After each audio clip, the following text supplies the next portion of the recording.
अस्सलाम वालेकुम। अस्सलाम नमस्ते सत श्री अकाल। उम्मीद करता हूँ फिट होंगे पेट होंगे अपनी लाइफ अच्छे से एंजॉय कर रहे होंगे। हम तीनों की इधर आज एक और वीडियो और उसका टाइटल है वीडियो का टाइटल है जी पाकिस्तानी एक्सपोजिंग टैलेंटेड पाकिस्तान और डीडी रिएक्ट की वीडियो है जी। ओरिजिनल वीडियो का लिंक डिस्क्रिप्शन में मौजूद होगा, लाजमी इनको भी सपोर्ट करें, हमें भी सपोर्ट करें। मेरा नाम है राणा मंदिर, मेरे साथ हैं Mohammed Sameer Khokhar. So guys let's start. Start.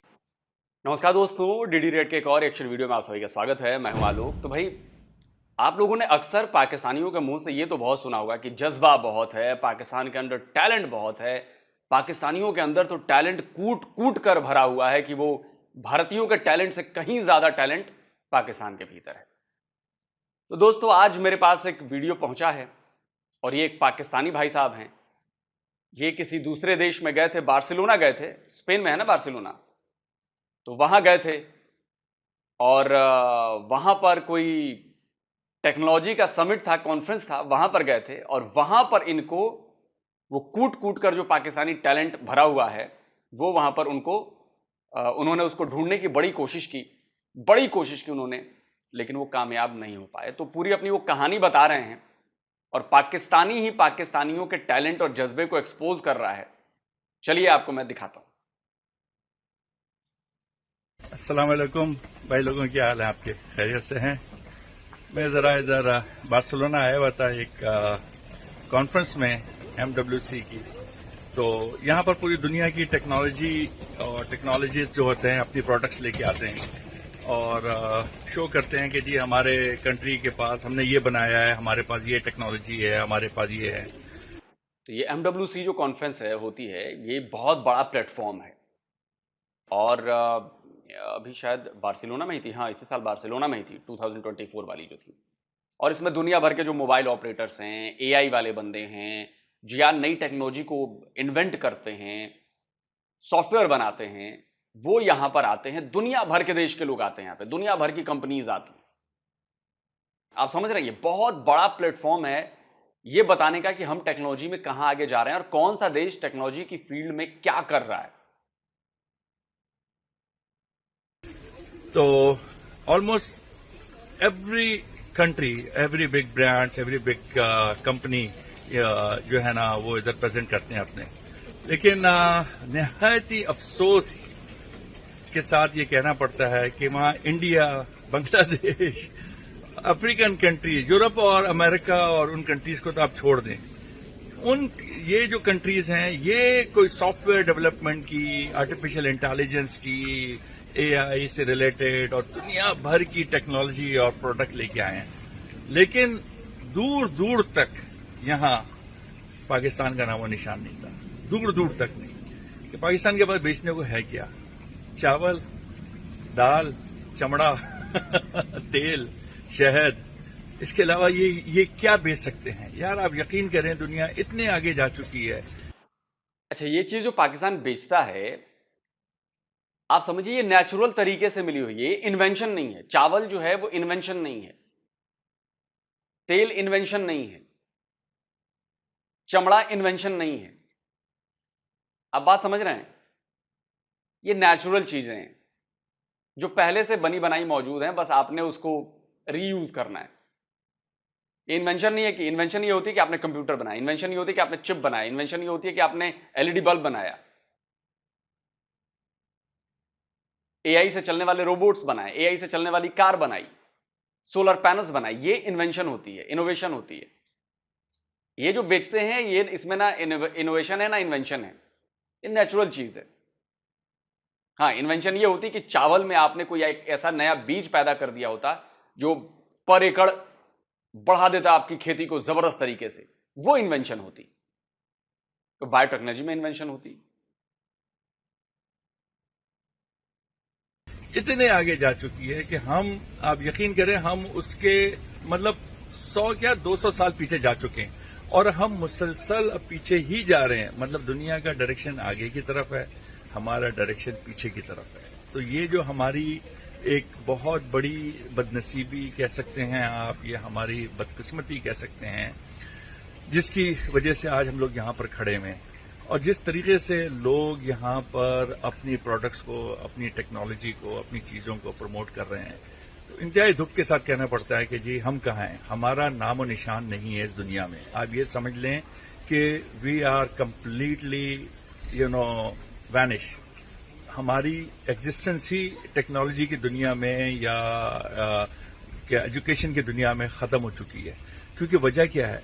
वजह सिर्फ ये है कि हम पढ़ाई से ज्यादा सियासत में, हम पढ़ाई से ज्यादा अपने मफादात के चक्करों में पड़ चुके हैं। हमें इससे कोई मतलब नहीं है कि कौन कहाँ जा रहा है, हमें इससे मतलब है कि जी हमारी जेब में कितना पैसा भरा जा रहा है। तो जब ये एक सोच आ जाती है लोगों के अंदर ना, तो वो कौम कभी तरक्की नहीं कर सकती। और हम इस काबिल ही नहीं है कि अब हम ये तरक्की कर सकें, क्योंकि हम अब इतने पीछे जा चुके हैं कि अब अगर हम इस रेस में ज्वाइन होना भी चाहेंगे ना, तो हम नहीं हो सकते। और जो हालिया इस वक्त जो हालात चल रहे हैं पाकिस्तान के, उसके अंदर तो आप बिल्कुल ही भूल जाएं। आप यकीन करें, आप इस वक्त सोच लें कि इंडिया इस वक्त इस जगह पर खड़ा हुआ है कि हम मतलब इंडिया समझ लें कि हम अगर इंडिया में गुलाम भी न रखेगा। आपको सही बता रहा हूं मैं, इंडिया का तो आप शुक्र अदा करेंगे जो इंडियंस हम लोगों को थोड़ा बहुत बाहर के मुल्कों में मुंह लगा लेते हैं, लेकिन इस वक्त वो इतने आगे जा चुके हैं कि हमें तो वो अपने जूता भी साफ करने के लिए नहीं रख सकते। आप लोगों को बुरा जरूर लगेगा, लेकिन हकीकत यही है, आपको यकीन।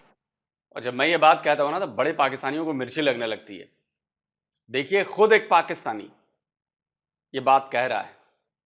मैं फिर कहता हूं, आप लोग हमारे लिए फिलहाल कोई मायने नहीं रखते हो। पाकिस्तानियों, कोई मायने नहीं रखते हो। आप इस बात को समझो, कोई मुकाबला नहीं है भारत और पाकिस्तान में, कोई मुकाबला नहीं है इंडियंस और पाकिस्तानीज में। अगर आपके अंदर इतना टैलेंट होता, इतनी चीजें होती, तो आज दुनिया में आपका नाम होता कहीं पर। यकीन नहीं आएगा, आप बाहर निकल के देखें, आपको पता चलेगा कि हकीकत यही है। हर बड़ी कंपनी का सीईओ इंडियंस, हर बड़ी टेक्नोलॉजी के लीड इंडियंस, हर जगह पर इंडियंस आए हुए हैं। अमेरिकन, यूरोपियंस ये हाथों हाथ ले रहे हैं। इवन आपके मुसलमान मुल्कों के अरब्स, ये भी इंडियंस को हाथों हाथ ले रहे हैं, और ये भी इंडियंस के साथ मिलकर जो है ज्वाइंट वेंचर कर रहे हैं, काम कर रहे हैं, क्योंकि उनके पास टैलेंट है, उनके पास एजुकेशन है। आप लोगों के पास क्या है? आप लोगों के पास तो देहात हैं, आप लोगों के पास तो नहरें हैं, आप लोगों के पास तो खेत हैं, आप लोगों के पास तो चावल है, बस दैट्स इट। तो ये तो आप 200 साल 2000 साल पहले भी ये इंसानों के पास मौजूद थी चीजें यार। क्या मतलब रोटी नहीं खाते थे क्या? खेत, नहर, पानी, चावल ये नहीं था? ये सब जगह पर था। लेकिन टेक्नोलॉजी की दुनिया में हम जो है ना, वो इन दुनिया के करीब भी नहीं है। हम तो मतलब भीख मांगने वाले की भी लेवल पर नहीं है कि हम जाके किसी से कोई टेक्नोलॉजी की भीख मांगे, क्योंकि हमारा एजुकेशन सिस्टम बर्बाद, कंप्लीटली बर्बाद। हमारे बच्चे कंप्लीटली बर्बाद, उनको कुछ नहीं उनको पता, उनको रास्ता नहीं पता। हम लोगों के पास एक ऑप्शन है, या तो हम वहीं रह के मर जाएं या वहां से निकल लें। और अगर निकल लेंगे तो शायद आप दुनिया के लोगों के साथ उठे बैठेंगे तो आप कुछ सीख सकेंगे, आप कुछ चीजें देख लेंगे। आप अपनी औलादों की फिक्र करें, उनको जल्द से जल्द पाकिस्तान से बाहर निकालें, क्योंकि वो मुल्क अब तरक्की करने वाला नहीं है। वो मुल्क एक ऐसा मुल्क बन गया है कि जिसका किसी भी वक्त जो है ना, उसका जो है ना किया कर्म हो सकता है, क्योंकि जिस तरीके के। लेकिन सर, आपने कह तो दिया निकलने को, लेकिन जो बाहर जाते हैं वो क्या करते हैं? बाहर निकल तो जाते हैं, बाहर जाकर वो भीख मांगते हैं। बाहर के देशों में जाकर पाकिस्तानी भीख मांग रहे हैं। बाहर के देशों में पाकिस्तानी जाकर टेरर एक्टिविटीज में शामिल हो रहे हैं। बाहर के देशों में जाकर पाकिस्तानी लड़कियों और महिलाओं और बच्चियों को छेड़ते हैं। सर, आप देश तो बदल दोगे, माइंडसेट कैसे बदलवाओगे पाकिस्तानियों का?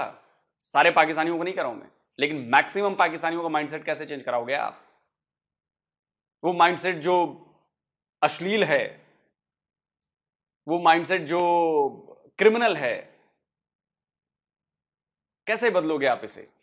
जो धोखाधड़ी में विश्वास रखता है, शॉर्टकट से पैसे कमाने में विश्वास रखता है, स्कैम्स करता है, कैसे करोगे इस माइंडसेट को चेंज? क्योंकि जिस तरीके के हालात चल रहे हैं, खैर मैं इस वक्त पॉलिटिक्स की बात नहीं कर रहा हूं, मैं तो सिर्फ इस वक्त ये बता रहा हूं कि दुनिया में हम कहां खड़े हुए हैं। तो अगर आप ये समझते हैं कि अपनी औलादों का फ्यूचर को सिक्योर करना है, वहां रह के नहीं हो सकता। वहां रह के आप उनकी कब्रें तो जरूर खोद सकते हैं, आप उनको जमीन के नीचे दफना सकते हैं, लेकिन आप उनके लिए कर कुछ नहीं सकते। अगर अपनी औलादों के लिए कुछ करना है तो उस मुल्क से निकल जाए, या दूसरा ऑप्शन ये है कि जान दें जान दें, सिस्टम और निजाम को बदलें, जो कि आप इस काबिल नहीं है। क्योंकि देख लिया इमरान खान ने कोशिश करके, बाकी लोगों ने कोशिश करके देख लिया, कुछ नहीं हो सकता। क्योंकि आप लोग एक वो कौम है कि जो बनी इसराइल से भी बदतर है। फिरौन ने बनी इसराइल को गुलाम जिस तरीके से बना के रखा था, आपके मुल्क के फौजियों ने उससे ज्यादा बदतर तरीके से आप लोगों को गुलाम बना के रखा है। आप लोग की जहनियत गुलामियत की है, आप लोग की जहनियत जो है ना 2 नंबरी वाली है, तो आप कभी तरक्की नहीं कर सकते। लेकिन हाँ, अगर आप सेल्फिश हैं, अगर आप जो हैं ये समझते हैं कि जी आपकी नस्ल, आपके बच्चे आगे कुछ कर सकें, उनको वहां से निकाल दें, उनको शिपों में बैठाएं, उनको उसमें बैठाएं, कश्तियों में बैठाएं, उनको किसी बाहर के मुल्क में भेज दें। इवन आप उनको अफ्रीका भी भेज देंगे ना, आपको सही बता रहा हूं, वो फिर भी जाके कुछ ना कुछ सीख लेंगे। वो कौम भी बहुत बेहतर है। अफ्रीकन्स और ये जो छोटे गरीब अफ्रीकी ममालिक है ना, ये भी आप लोगों से बेहतर है। क्योंकि जिस तरीके का निजाम, जिस तरीके के सिस्टम आप लोग वहां पर चला रहे हैं ना, वो तो जानवरों से भी बदतर है। जानवर भी उसके जो है ना, उससे जो है ना शर्माएगा आप लोगों के निजाम से। तो बेहतर ये है, अगर आप लोग चाहते हैं अपनी औलादों का मुस्तकबिल, आप लोग वहां से निकल जाए, नहीं तो आप तैयार रहिएगा वहां पर कब्र खोदने के लिए अपने बच्चों के लिए। Thank you. सुन लिया आपने, ये सच है और बेहद कड़वा सच है। पाकिस्तान के लोगों को अगर ये बात समझ में आएगी तो ठीक है, वरना मुझे उम्मीद बहुत कम है कि इन भाई साहब ने जो बातें कही हैं 6.5 मिनट के अपने क्लिप में, उन बातों से 90% पाकिस्तानियों का कोई वास्ता नहीं होगा।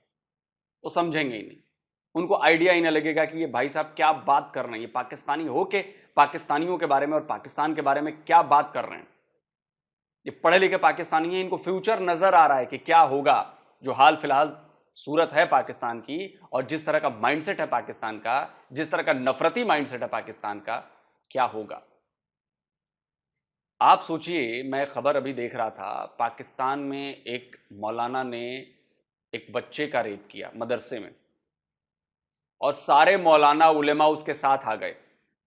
जिस बच्चे का रेप हुआ, बच्चे का, उसके घर वालों पर इतना प्रेशर बना दिया गया कि घर वाले, उसके बाप ने प्रेशर में आके कहा ठीक है मैं माफ करता हूं, और उसको छोड़ दिया गया है।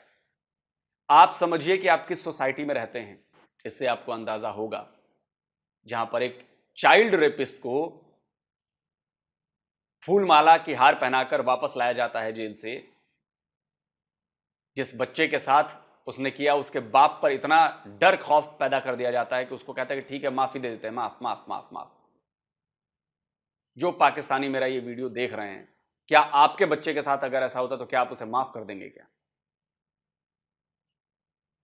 सारे मौलाना मौलवी एक हो गए उस मौलाना को बचाने के लिए। और इस पर एक जो मोहम्मद गैस है ना, जो पॉडकास्ट करते हैं, उन्होंने एक पूरा बाकायदा अपने कम्युनिटी पोस्ट पे एक पोस्ट लगाई है। मैं वो पोस्ट आपको दिखाना चाहता हूं कि इसमें उन्होंने लिखा क्या है। उससे आपको बात समझ में आएगी कि आप लोग जो हैं वो किस कदर आप लोग सोसाइटी के तौर पर आप लोग करप्ट हो चुके हैं। उसमें उन्होंने किसी का मैसेज लिखा है, उसमें लिखा है कि where are all the podcast Islamic brothers and बाजीज who are ready to murder trans folks and spew हेटेड अगेंस्ट प्रोग्रेसिव वॉइसेज। मतलब कि प्रोग्रेसिव वॉइसेज, और वो कहाँ है इस्लामी भाई और बहनें जो मर्डर करना चाहती हैं ट्रांसजेंडर्स की, और उनके जो प्रोग्रेसिव वॉइसेज आवाज़ है उनके खिलाफ जहर उगलते हैं। क्या वो कुछ कहेंगे honour killing and child rapes पर, या सिर्फ गाजा के बच्चों के नाम पर चंदा जमा करना है? पाकिस्तानी बच्चे बेशक रेप हों, तो उसको कोट करके उन्होंने, जो पाकिस्तान एक्सपीरियंस वाले हैं, उन्होंने लिखा है कि child was rape while fasting. मतलब वो मैं हिंदी में बताता हूँ कि एक बच्चे का रेप हुआ, वो भी इनसाइड ए सेमिनरी, मदरसे में, और वहाँ के मुल्लाज जो हैं वो उस जिसने रेप किया, जो बलात्कारी मौलाना था, उसके साथ खड़े हो गए।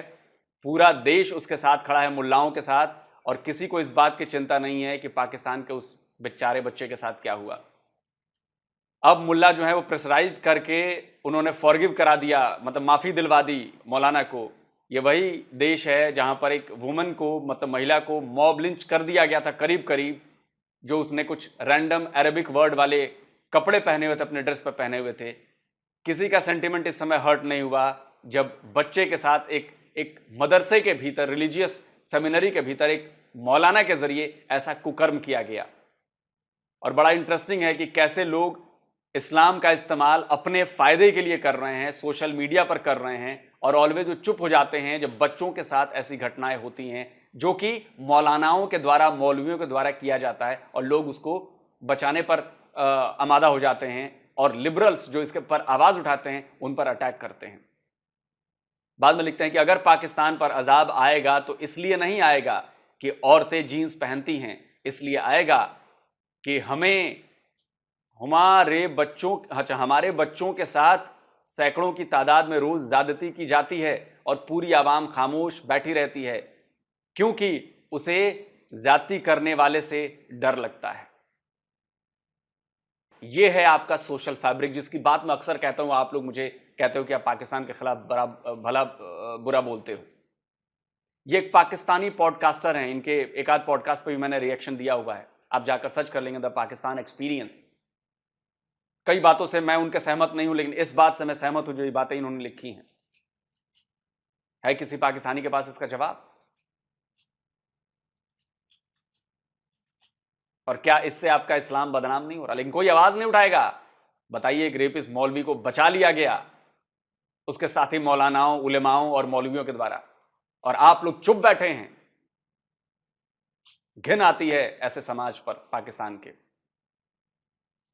आप लोग कमेंट करके बताएं। जल्दी मिलता हूं एक और नए वीडियो के साथ। नमस्कार, जय हिंद। सच्ची बातें कर गए आलोक भाई, लेकिन कड़वी भी हैं और सच्ची भी हैं।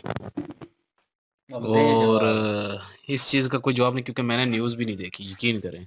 मैंने नहीं देखी। मैं क्यों झूठ बोलूं? पुलिस वाला सामने खड़ा है और उसे कह रहा है कि उसे जिस तरीके से वो बात कर रहा है ना पुलिस वाला, वो तो चलो गुस्से में है और उसे ये समझाने की, और ऐसे जानवर बंदे को मेरे ख्याल में किसी बात की समझ नहीं आती। उसके सामने आप इस तरह की बातें रखोगे, अच्छी बातें करोगे कि यार तुमने गलत किया है, उसे एहसास दिलाने की कोशिश करोगे, मेरे ख्याल में वो उसे हजम नहीं होगा। उस वक्त वो एक्सेप्टेबल कर रहा था उस चीज को, क्यों? उसने गुनाह कर लिया था, पकड़ा गया था, हथकड़ी उसे लगी हुई थी, ठीक है। तो उस पोजीशन में वो मेरे ख्याल में वो मान रहा था, कह रहा था गलती हो गई है, वो है। इन जैसे बंदों को मेरे ख्याल में बोलने का, एक लफ्ज बोलने का हक नहीं है। इन जैसे लोगों को जैसे अरब ममालिक में क्रेन पे लटका के घुमाया जाता है ना, तो पूरी स्ट्रीट में चक्कर लगाएं, वहां पे मेंशन किया जाए और बकायदा मेंशन करके बताया जाए। उसके बाद ये हैपन इतनी बार हो चुका है पाकिस्तान में, ये फर्स्ट टाइम नहीं है। इस चीज को रोकने के लिए कोई इकदाम की ही नहीं गया, और अभी लोगों ने अपने तौर पे, मुझे खुशी हुई है थोड़ी बहुत, लोगों ने अपने तौर पे पोस्टर लगानी शुरू कर दी है। लोगों को समझ आ गई है, उन्होंने कहा भाई मदरसे में नहीं भेजना पढ़ने के लिए बच्चे, ठीक है। और बच्चों को भी तालीम देना शुरू कर दी है, ये अवेयरनेस देना शुरू कर दी है कि बड़े जनाब आपको अगर टच करेंगे तो कौन सी चीज टच जो है वो ठीक है और कौन सा गलत है। और ये चीज फेसबुक पे लोगों ने लगानी शुरू कर दी है। मैं कभी कभार मैं किसी को कहने लगता था तो मुझे लगता था कि यार किसी को बताऊंगा ये बात या बोलूंगा तो वो कहेंगे यार ये क्या चीज हुई, वो तो मतलब हमारे दीन को फैला रहे हैं। इस तरह के इंसान जो है, इंसान भी नहीं जानवर जो है, वो दीन को फैलाएंगे, फिर क्या नाम रोशन होगा दीन का, और क्या फिर ऐसे इम्पैक्ट फिर इस जैसे मौलवियों को जब हम गालियां देते हैं ना, इस जैसे अच्छे लोगों को नहीं, तो फिर कह देते हैं देखो जी, वो मौलवी के खिलाफ नफरत फैल गई, ये मौलवी के खिलाफ ये हो गया, ये प्रोपेगेंडा है जी, ये गैर मुस्लिम का प्रोपेगेंडा है। लानत है ऐसे मौलवियों पे। गैर मुस्लिम का क्या लेना देना इसमें? और कर कर्म आप रहे हो, आप मुस्लिम हो, कलमा आपने पढ़ा हुआ है, और वो भी रिलीजियस जगह पे, ठीक है, जहाँ पे आपने दीनी जो ऐसे मौलवी को तो मैं कहता हूँ चौक में खड़े करके गोली मारे उसके पीछे। रिलीजियस जगह की भी बात है, लेकिन देखें कि ये दुनिया में अभी जो इमेज शो होगा कि यहाँ के जो गाइडेंस है, जो एक उस्ताद है, अगर उस उस्ताद की ये सोच है तो जो आम वो लोगों तक इल्म फैला रहा है वो किस लेवल का फैला रहा है, वो किस तरह का, जो एक गाइडेंस है, जो एक रहनुमा होता है, वही अगर ठीक रास्ते पे नहीं है, वही बुरे रास्तों पे चल रहा है, तो उसने लोगों को क्या अवेयरनेस देनी और क्या गाइड करना है अच्छे रास्ते के लिए। यहाँ पे तो डीपीओ साहब भी उसको पाँव में बिठाया हुआ था और उसको लगे हुए थे कि क्या तुम्हें हक है कि तुम इतने सारे लोगों को जो मिंबर पे बैठ के इस्लामिक तालीमात देते हो, क्या तुम्हें हक है ये बातें जरा करने का हक जो नहीं तुम है उसको। करती हो? उसको जिंदा रहने का हक नहीं है। बिल्कुल। ये तो वो एक ये पिछले कहता है पिछले साल गलती में। हो गई है, माफी दे दे। उसने कहा कि तुम खुद इस बात का फैसला करो कि क्या ये काम तुमने जो किया ये माफी वाला है। अगर तुम खुद फैसला करो कि अपने गिरबान में झांक के कि माफी वाला है, तो मैं तुम्हें माफी दे देता हूँ। तो आगे से चुप हो गया था क्योंकि अल्फाज नहीं है ना। तो यार वो जो माँ बाप जी बेचारे डरे हुए हैं, उन्होंने तो डर और खौफ की वजह से माफ कर दिया, लेकिन अवाम को ये पता नहीं क्यों इस बात की सोच नहीं आ रही कि अगर उनके बच्चे के साथ हुआ है तो कल हमारे बच्चे के साथ भी हो सकता है। इसलिए ऐसे जो गुनाह होते हैं उनकी माफी की गुंजाइश बिल्कुल भी नहीं होनी चाहिए। मैं कहता हूँ कि इस जैसे लोगों को ना, चाहे कोई भी है यार, वो जो चौक में खड़े करके ना इनके पीछे जो है वो गोली मारनी चाहिए ताकि आगे से निकले फिर वो। और जो जो बंदा इनका साथ दे, इन रेपिस्ट का साथ दे और इनकी तरफदारी करे, कोई मौलवी हो चाहे, और लानत है ऐसे मौलवियों पे जो इसकी तरफदारी कर रहे हैं। मैंने तो न्यूज़ नहीं देखी लेकिन जैसे सुना है वैसे साहब बस बात बता रहा हूँ, बाद में देखूँगा। लेकिन जो इनकी जो है वो तरफदारी कर रहा है, जिसने इसको बचाया है साथ मिलके, उन पे भी लानत है और सबको मैं कहता हूँ कि इनको ना गोली मार दें। और अगर इमेज आपने ठीक करनी है, अपने एक कह लें कि एक कैटेगरी की मौलवी कैटेगरी की इमेज अगर ठीक करनी है ना, तो इस जैसे मौलवियों को जो है ना वो चौक में खड़ा करके तो नंगा कर दें और इनको मार दें। तभी इमेज ठीक हो सकती है, वरना नहीं। इनको बचा के कोई इमेज नहीं ठीक होनी। आप बचा लेंगे, कहेंगे जी वो जी मौलवी समाज की इज़्ज़त बहाल हो जाएगी, एवें बदनाम हो जाएगा, तो ये हो जाएगा, तो उसको बचाना कोई सवाब का काम है? तो जिस बच्चे के साथ ज़्यादती हुई है उसको इंसाफ कौन दिलाएगा फिर? हम्म।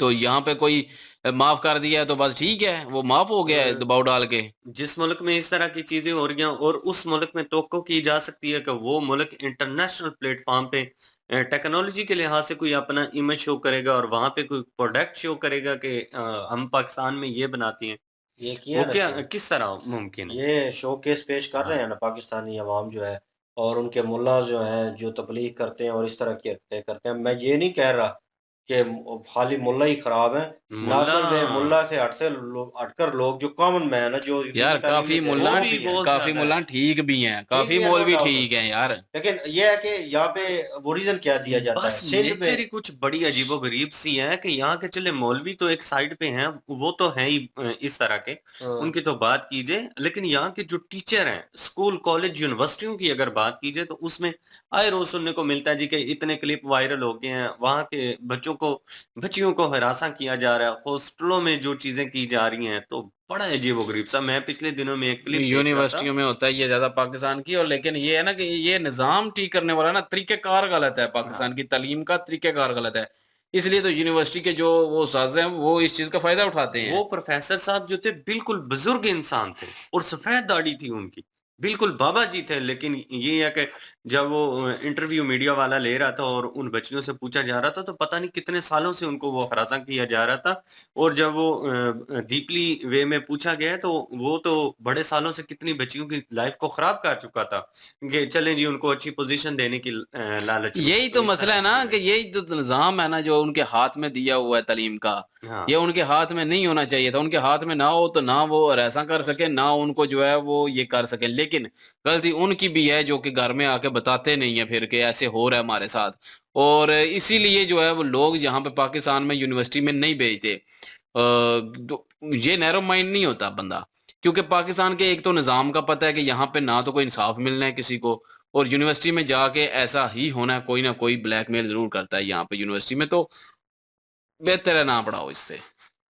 यही फिर पाकिस्तान सोच है। फिर हाँ, ये तो फिर नैरो सोच है तो फिर ठीक है आप हाँ, अपनी तो इज़्ज़त के फिर लिए। भाई साहब बिल्कुल ठीक कह रहे हैं कि यहाँ से निकलना है। अगर अपने बच्चों का फ्यूचर चाहते हैं तो अपने बच्चों को किसी सेफ कंट्री में पहुंचाएं जहाँ पे वो जाके तो एक ओपन माइंडेड हो, एक खुला डुला निजाम हो, उनको पता हो कि यहाँ पे सेफ्टी है, उनकी सबसे जान बड़ी उनकी चीज़ तो माल। सेफ्टी होती है ना। बिल्कुल। बहरहाल जी जो जानवरों वाला निज़ाम है ना वो पाकिस्तान में है। यहाँ पे तो आए दिन वीडियो ओपन करे तो कुछ ना कुछ सुनने को मिलता है। तरक्की इन्होंने क्या करनी है, हक करनी है तरक्की इन्होंने, और समेत हमारे, मैं इंक्लूडिंग अस, मैं इसमें कोई शर्मिंदगी वाली बात नहीं है।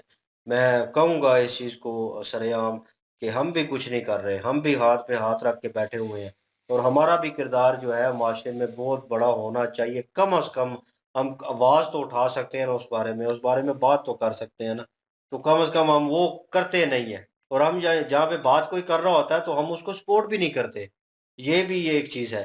तो मतलब माशरा कितना ख़राब है। अभी लास्ट ये 2 हफ्ते पहले खबर आई है, बाप और बेटे ने जनाब वो की बेटी थी और उनका मेरे ख्याल में रिलेशन था किसी के साथ या क्या था, उन्होंने उसको मारा नहीं है, बाप बेटे ने रेप किया है उसका। मतलब भाई ने बहन का और बेटे ने बाप ने बेटी का। मतलब वो रिश्ते में तो यही हुए ना। तो उन्होंने रेप करके उसके बाद उसका गला जो है घोटा है और तीसरा बंदा खड़ा होके वीडियो बना रहा था और ये वीडियो प्रॉपर अपलोड है और हर जगह पे, हर सोशल मीडिया हैंडल पे आपको मिलेगी। और ये बर्बरियत है, ये निज़ाम है पाकिस्तान का और ये सिस्टम चल रहा है, ठीक है ना? कानून किधर गया? और कानून सिर्फ़ उधर ही पहुँचता है भाई जहाँ पे लोगों ने पैसा लगाया होता है। ठीक है ना? एक मुजरा करने वाले में, एक कानून में मेरे ख़्याल में कोई फ़र्क नहीं रह गया और यहाँ पे अगर इंसाफ़ इंसाफ़ तो पता नहीं कब से नहीं मिल रहा। जितने भी मैंने वो ज़ैनब वाला केस देखा और बच्चियों वाला केस देखा जिनके साथ रेप हुआ, उनको मार दिया गया और उसके बाद नीचे कमेंट्स में ऊपर लिखा हुआ था और रब इंसाफ़ करेगा। भाई जब लोग आप लोगों में वो चीज़ नहीं ना आएगी, तो रब भी नहीं आपका साथ देगा। बल्कि ठीक है रब ना? इंसाफ यही करेगा कि आप लोगों के ऊपर फिर अज़ाब आएगा। अज़ाब ही आएगा आना फिर भी ये। चाहिए। नीचे कुछ लोगों ने लिखा हुआ था भाई ये जो तुमने लाइन लिखी है ना ये इंसाफ पाकिस्तान में नहीं मिलेगा, ये किसी और दुनिया में मिलेगा, यहाँ पे नहीं मिलता ये। बात तो सच है, लेकिन बात को चेंज करने का वो मौका आप लोगों के पास है कि एक चीज़ हुई है, उसके ऊपर एहतजाज करें और उसका रोकथाम करें और ताकि वैसे तो रोडे ब्लॉक कर देते हैं हाँ, फजूल सी चीजों पे, वो हर लड़की ने चीज कपड़े पे। पहन लिए जी, उसके वो पीछे लाके उसके मारने पीछे लगे, लग गए, और जो बच्चे का रेप हो गया रेप उसके कर पीछे दिया। कोई नहीं लग रहा। ये तो फिर वो उसको उस बाप को पता होगा, उस माँ को पता होगा जिनका बेटा और उसके साथ हुई है और सबसे बड़ी चीज़ वो माशरे में सर्वाइव कैसे करेगा। हुँ। भाई उसकी मर्ज़ी नहीं थी, वो इस तरह का नहीं था, लेकिन फ़ोर्सफुली किया गया, अब सारी ज़िंदगी के लिए उसके ऊपर वो स्टैम्प लग गई है। जब भी बाहर निकलेगा, लोग उसको उस नज़र से देखेंगे कि यार ये वही है जिसके साथ मतलब ज़्यादती की है, फलाँ मौलवी ने की है, ठीक है ना? अगर उस मौलवी को अभी लटका दें ना, अभी लटका दें, ठीक है? एग्ज़ाम्पल लो, ज़िंदगी में दोबारा कोई नाम नहीं लेगा मैं भी उसे, यही कहता हूँ कि ये चंद सारे लटकाए ना, लटकाएँ सारा सिस्टम ठीक हो और जाएगा यहाँ खुद पे ब लोग खुद। कहते हैं, ओहो! रब भी गलती की। ओह! ऐसी गलती माफ़ नहीं हो सकती। भाई नहीं हो सकती जब आप दुश्मनी रखते हो, ये कत्ल के मुतरादिफ है, ठीक है ना? और जब कत्ल कर देते हैं, वो कहते हैं कत्ल का बदला कत्ल है जी, ठीक है? और वहाँ पे आप सीधे हो जाते हैं और यहाँ पे मतलब इज्त-ए-नफ्स आपकी हर्ट नहीं होती, मतलब एक मासूम के साथ ज़्यादती और फिर सारी ज़िंदगी उसको हैरेसमेंट किया जाएगा, बार-बार लगातार किसी भी शोबे में। अब बड़ा हो के वो जो है वो अगर इसको कत्ल करेगा या इस मौलवी के खानदान को कत्ल करेगा, हाँ, तो तो फिर फिर उसको कहेंगे जी ये दहशतगर्द है वो जी, ये कहेंगे हो जी गया जी, ओहो वो हो हो! गया। ये तो इन्होंने ये उसने तो अपना बदला लेना है बड़े होके फिर। ये तो फिर सीधी बात है। चीज़ें जो है बड़ी लंबी चलती हैं, लेकिन कानून जो है फिर कहते हैं कानून को हाथ में नहीं लेना चाहिए। और जहाँ तक टेक्नोलॉजी की उन्होंने बात की और चाचा जी की बातें जो बिल्कुल ठीक थी, नो डाउट। मौज़ू वो सेकंड वाला थोड़ा स्ट्रॉन्ग था इसलिए हम ज़्यादा उस पे बोल गए। लेकिन ये है कि फर्स्ट वाला जो वो भी देखने लायक है चीज़ें। और जो उन्होंने मेंशन किया, एक पॉइंट तो उन्होंने बाहर जाने का मेंशन किया कि निकल जाओ, नस्लें बर्बाद नहीं करो और उनको अच्छा मुस्तकबिल दो। हम हमेशा कहते हैं, इसी पे फ़ोर्स करते हैं कि यार निकल जाएँ। सेकंड चीज़, मोहब्बत तो है हमें अपने मुल्क से, नो डाउट, लेकिन जहाँ पे इस तरह का कानून, इस तरह की सिचुएशन और जब देखते हैं कि आगे बढ़ने के लिए कुछ नहीं, दुनिया कहाँ से कहाँ जा रही है, टेक्नोलॉजी में हर चीज़ में तरक्की कर रही है और हम कहाँ पे हैं और हमें क्या सहूलतें मिल रही हैं और हम अपने आने वाली नस्लों को क्या फ्यूचर देंगे और क्या करेंगे, फिर कहीं न कहीं वो गुस्सा आता है। हम कहते हैं कि यार ये मुल्क बनते ही ना, ये इंडिया के साथ ही रहता ना, तो मेरे ख्याल में आज हम भी उनका हिस्सा होते हैं और तरक्की कर रहे होते हैं और किसी जगह, किसी पोज़ीशन पे होते और ये कम पढ़े लिखे वाला टैग ये भी हट ये जाता। उन लोगों के लिए मुँह पे तमाचा जो कहते हैं कि पाकिस्तान में टैलेंट कूट-कूट के भरा पड़ा है। और हुँ। बड़ा ये टैलेंट कित्थे वो टैलेंट नज़र तो कूट-कूट कोई नहीं आता कि नहीं, एंड पे असल में नज़र ना, है, वो असल में कुटाई इतनी ज़्यादा हो गई है कि अब उसको ढूँढना मुश्किल है क्योंकि वो कूट-कूट के भरा गया है बहुत ना। हुँ। बारीक हो और गया। जिस चीज़ को इतना ज़्यादा कूट के भरा गया, अब उसको कैसे सच किया जा सकता है? बहरहाल जी जो सेकंड पे उन्होंने कहा है और जो उन्होंने दिखाया है वो यकीन माने, मैंने वीडियो भी देखी है और वो शर्मनाक एक्ट है और हुकूमत को इस चीज़ के ऊपर जो बिल्कुल, एक्शन हुकूमत है को एक्शन प्रॉपर लेना लेना चाहिए। चाहिए और हम भी नहीं चाहते कि हम कानून को अपने हाथ में लें, लेकिन जो लोग बर्बरियत जनाब इस तरह के उसका साथ देते हैं उनको भी साथ लटकाए, बिल्कुल लटकाना ठीक है ना, चाहिए। क्योंकि वो भी उनके साथ ही हैं और आने वाले वक्त में वो भी वही ऐसा ही हरकतें करेंगे, करेंगे। वो मौलवी भी ऐसे ही करेंगे जो बिल्कुल। उसको साथ दे रहे हैं, जो जो उसको सही साबित करने की कोशिश हाँ, कर रहे हैं, कोशिश वो भी कर रहे ऐसे हैं। ही हैं वगैरह। माशरे का नसूर है, बिल्कुल। और जो टेक्नोलॉजी की बात हुई है, तो टेक्नोलॉजी जी हमारे मुल्क में तो बिल्कुल नाम ही नहीं है उसका। तो हमने कहाँ पे जाके किसी प्लेटफॉर्म पे जाके उसको जो है शो करना है। और टेक्नोलॉजी के लिहाज से वो जैसे उन्होंने कहा कि तालीमी निज़ाम जो है वो बेकार है, और अवाम जो बच्चे हैं वो बेकार हो चुके हैं इसी वजह से कि तालीमी निज़ाम नहीं ठीक है। तो ये बात बिल्कुल ठीक है। जब तक टेक्नोलॉजी के बारे में पता ही नहीं होगा तो वो जनरेशन, वो यूथ, वो क्या करेगी, वो बच्चे क्या करेंगे? कुछ भी नहीं करेंगे। वो फिर क्या क्या करना। करेंगे? मज़दूरी करेंगे या किसी पेट्रोल पंप पे काम करेंगे, होटलों में काम करेंगे, छोटा-मोटा बिज़नेस बना लेंगे कहीं जाके, या फिर भीख माँग लेंगे। यही करेंगे और क्या लास्ट करेंगे? ऑप्शन यही है, या और क्या उससे करेंगे? लास्ट ऑप्शन जब ये है कि मुल्क में कुछ है ही नहीं है, जब मुल्क में कुछ होना ही नहीं है, और भाई साहब ने तो बड़ी आसानी से चाचा जी ने कह दिया कि बाहर ज निकल जाए, जो बेहतर करना चाहता है वो बाहर निकल जाए। बाहर कहाँ से निकल जाएँ? इल्लीगल निकलें, लीगल कोई देता नहीं है वीज़ा। कश्तियों का इसलिए जिक्र किया ना। वही ना, इल्लीगल कश्ती निकल का जाएँ फिर। जिक्र इसीलिए हुआ था कि इलीगली मतलब निकलना है निकल जाओ, इलीगली निकलो। उन्होंने कश्ती का इसलिए जिक्र किया कि बोट्स पे बैठ के, इसीलिए मेंशन किया है कि भाई नहीं, अगर आपके पास चॉइसेस, आप प्रॉपर वे में नहीं लीगल वे में जा सकते, इलीगल चले जाओ, बस निकल किस जाओ तरीके यहाँ से। निकल बस जाओ। मकसद ये है कि निकल जाओ। बहरहाल भाई यहाँ पे इज्जत तरीके से ही जाना चाहिए, इल्लीगल तो खैर नहीं जाना चाहिए, ये क्योंकि तो अब है। ये अगले मुल्क के लिए भी प्रॉब्लम है। बहरहाल जी, इन शॉर्ट ये है कि यहाँ पे तो कोई अगर पानी से चलने वाली गाड़ी इंजन जो है वो तैयार करेगा तो उसको भी गायब कर दिया जाएगा।